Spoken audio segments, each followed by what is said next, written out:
V-ați întrebat vreodată de ce fructele și legumele sunt mai importante decât suplimentele sau medicamentele?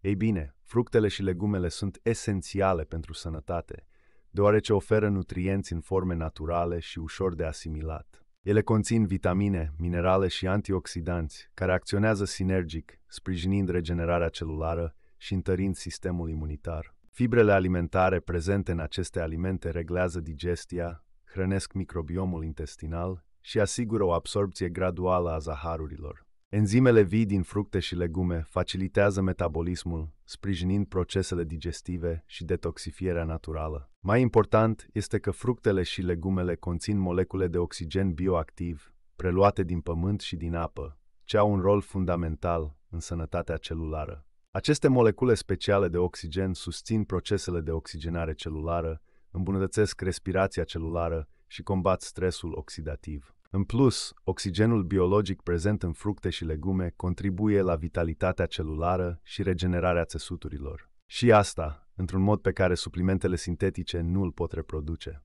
Apa structurată din compoziția lor hidratează celulele și optimizează transportul nutrienților, contribuind la echilibrul osmotic. Spre deosebire de suplimentele sintetice, fructele și legumele conțin coenzime și cofactori esențiali pentru utilizarea optimă a vitaminelor. Fitonutrienții și compușii bioactivi din aceste alimente modulează expresia genelor, prevenind inflamațiile cronice. Prin efectele lor epigenetice, ele sprijină longevitatea, protecția împotriva bolilor și regenerarea organismului. În plus, au un efect alcalinizant, reducând aciditatea din organism și sprijinind echilibrul pH-ului. Fructele și legumele nu oferă doar nutriție, ci și energie vitală, fiind rezultatul unei conexiuni directe cu pământul și soarele. Prin conținutul lor bogat în antioxidanți, neutralizează radicalii liberi, reducând stresul oxidativ și prevenind îmbătrânirea prematură. Aceste surse naturale oferă o protecție complexă împotriva bolilor cronice,